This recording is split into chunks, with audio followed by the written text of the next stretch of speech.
와, 이건 좀 웃겼어요. 제가 노트북을 열었는데 또 한국 피부과 얘기가 떠 있는 거예요. 외국인들이 한국에 가서 레이저 받고 피부 관리하고 얼굴 달력 관리 받고 그건 여행 코스처럼 논다는 얘기였어요. 근데 제가 그걸 보자마자 웃음이 나온 이유가 있어요, 여러분. 아니, 이걸 이제 알았어요? 저는 이 채널에서 몇 년 동안 여러분 뭐 아시는 분들 아시겠지만 한국 피부과 얘기만 나오면 거의 종교처럼 말했잖아요. 한국 피부과는 진짜 이상해요. 좋다는 말로 부족해요. 그냥 시스템 자체가 이상해요. 너무 빠르고 너무 깨끗하고 너무 친절하고 너무 체계적이고 끝나고 나면은 생각이 이렇게 돼요. 왜 우리나라가 이걸 못하지? 그리고 솔직히 말해서 여러분 서양에서 남자가 피부과 간다고 하면은 아직도 분위기가 좀 이상하거든요. 아니 남자가 얼굴에 레이저 받으면은 갑자기 나라를 배신한 거예요? 주름 조금 줄이고 싶으면은 북유럽 남정성 실격이에요? 다들 운동하는 사고, 시기는 사고, 머리는 자르면서 피부는 건드리면은 갑자기 절약 토론이 시작돼요. 남자가 왜 그런 걸로 해? 그럼 저는 속으로 생각해요. 그럼 남자는 얼굴 썩을 때까지 그냥 자연 보호구역처럼 놔둬야 돼요? 근데 더 웃긴 건 스웨덴에도 드디어 한국식 피부 관리 클리닉이 생겼다는 거예요.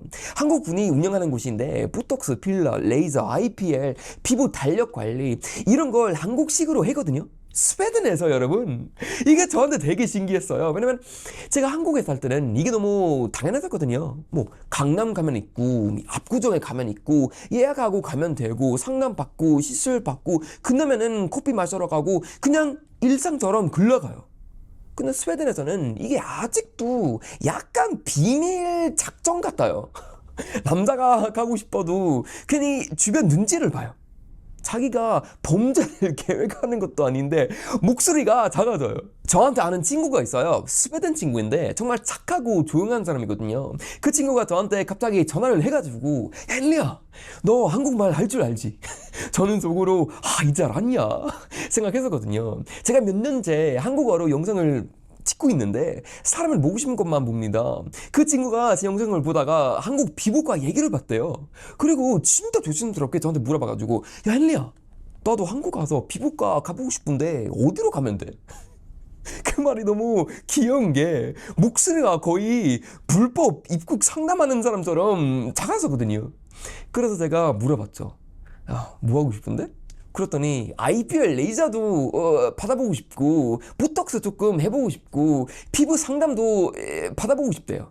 근데 바로 다음 말이 이거였어요. 근데 한국 위험하지 않아? 영어 안 통하면은 어떡해? 내가 이상한 데 가면은 어떡해? 그 순간 저는 진짜 웃었어요, 여러분. 아니, 한국 피부과가 위험하면은 스웨덴 병원 대기실은 전쟁터예요. 근데 제가 그 친구한테 말했어요. 야, 걱정하지 마. 강남에 괜찮은 곳 내가 추천해 줄게. 거기 동력도 있어. 그 친구가 바로 멈췄어요. 야, 헨리야, 동력 있다고? 해. 동력이 있어요. 외국인이 와서 자기 얼굴에 레이저 봤는데 대충 바디랭귀지로 하겠어요? 아프면 눈 세 번 깜빡이세요. 이렇게 하겠어요? 한국은 그런 쪽에 이상하게 너무 현실적이에요. 돈을 받으면 시스템을 만들어요. 사람이 불안할 걸 알면은 중간에 사람을 붙여요. 외국인이 길을 물을 걸 알면은 카톡으로 안 해요. 이게 한국 사람들은 너무 당연하게 생각하는데 서양 사람한테는 거의 충격이거든요. 저한테도 충격이었어요. 한국에 처음 왔을 때. 그리고 여기 채널에서 얘기한 적 없는데 근데 제가 예전에 압구정 쪽에서 피부과 통역 코디네이터로 일한 적이 있어요. 그래서 더 잘 알아요, 여러분. 외국인 환자가 들어오면은 그 사람은 그냥 손님이 아니에요. 반쯤 겁먹는 사람이거든요. 비행기 타고 왔고 말도 잘 안 통하고 얼굴은 민감하고 가격도 걱정하고 혹시 이상해지면은 어쩌나 머릿속에 복잡해요. 근데 한국 클리닉은 그 불안을 되게 빨리 잡아요. 문 열고 들어가면은 소리부터 달라요. 밖은 차도 있고 사람 많고 강남 특유의 속도가 있는데 문 하나 열고 들어가면은 갑자기 조용해져요. 조명은 너무 세지도 않고 바닥은 깨끗하고 향은 은은하고 가습기 돌아가고 직원들이 웃으면서 인사해요. 그리고 그 웃음이 또 이상해요. 서양식으로 내가 지금 진전한 척을 하고 있습니다. 이런 얼굴이 아니에요, 여러분. 그냥 일의 일부처럼 자연스럽게 챙겨요.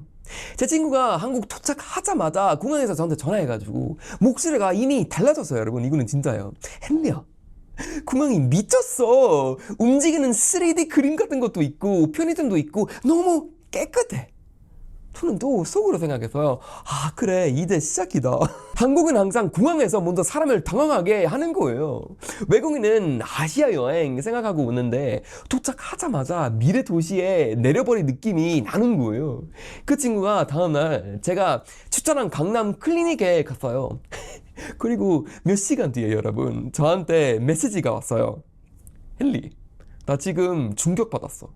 저는 순간 뭔가 잘못됐나 싶었어요, 솔직히 말하다. 근데 그 친구가 하는 말이 이렇게 조용하고 이렇게 깨끗하고 이렇게 평화로운 곳은 처음 봤다. 친구가 들어가자마자 직원들이 너무 부드럽게 맞아주고 상담실에 앉아있는데 옆에 동력이 있고 여러분 질문은 하나하나 다 설명해주고 무슨 레이저인지 왜 하는지 끝나고 뭘 조심해야 하는지 다 설명해줬대요.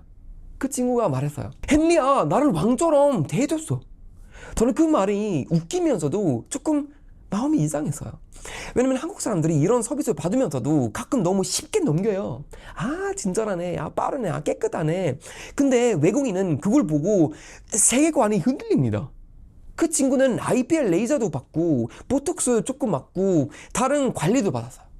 중간중간 물도 주고 간단한 간식도 챙겨주고 따뜻한 수건도 주고 아프냐고 계속 확인하고 끝나고 나서도 바로 내보내지 않고 좀 쉬라고 했대요. 이게 말로 하면 여러분 별거 아닌 것 같죠, 여러분. 다들 한국 분이라서. 근데 서양에서 이런 경험을 항상 기대하면 안 돼요.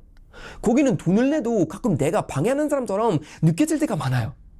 예약 시간에 가도 기다리고 설명은 짧고 질문하면은 귀찮아하고 끝나면은 다음 사람 들어오세요 분위기가 나와요. 한국은 서비스가 빠른데 차갑지만은 않아요.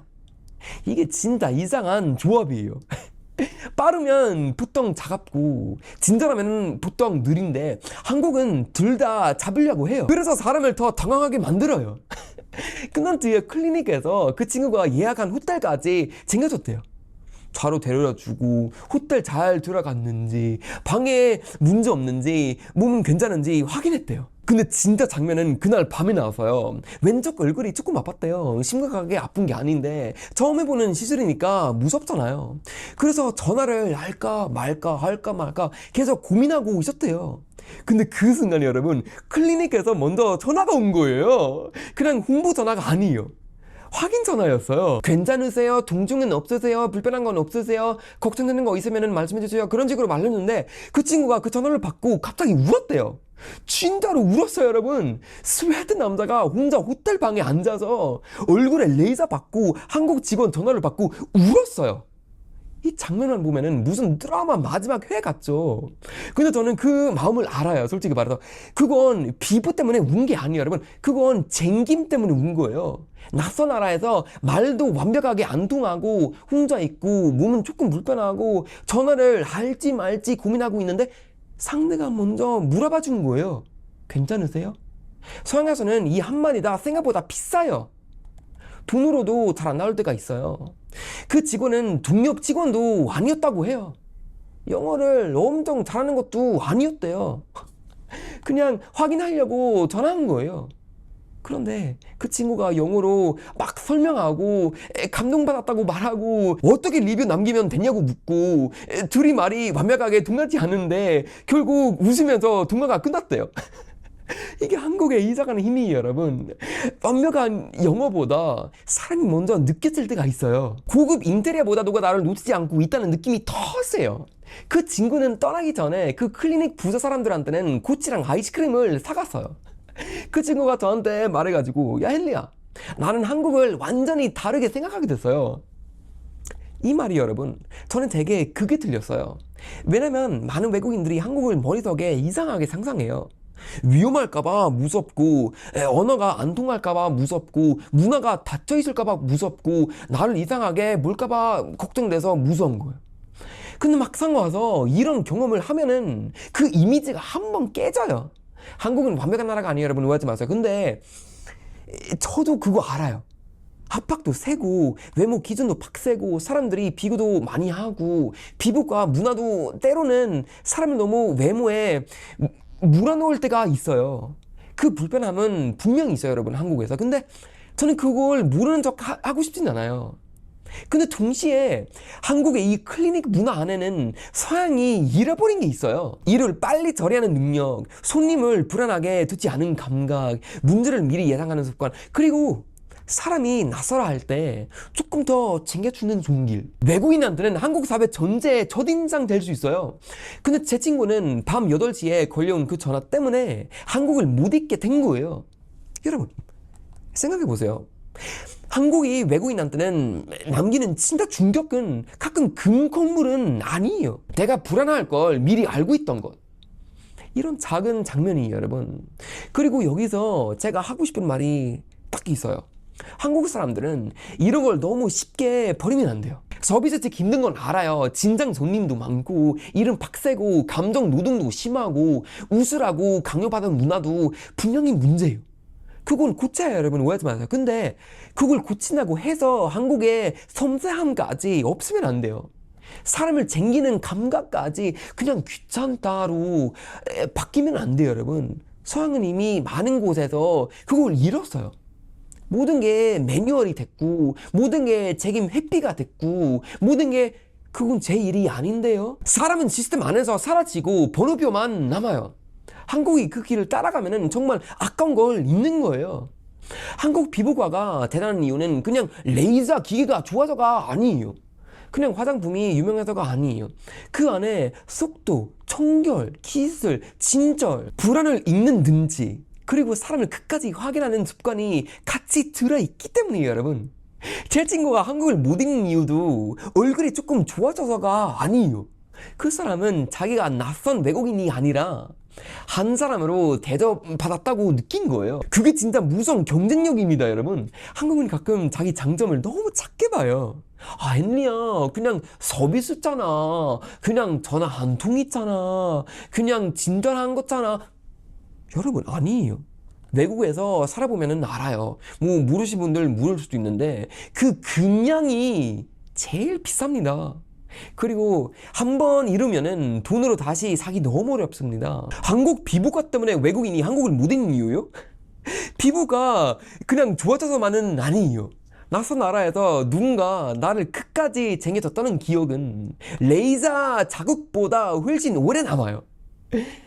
한국이 진짜 지켜하는 건 여러분, 그냥 피부광이 아니라 사람을 그렇게 대하는 그 온도예요.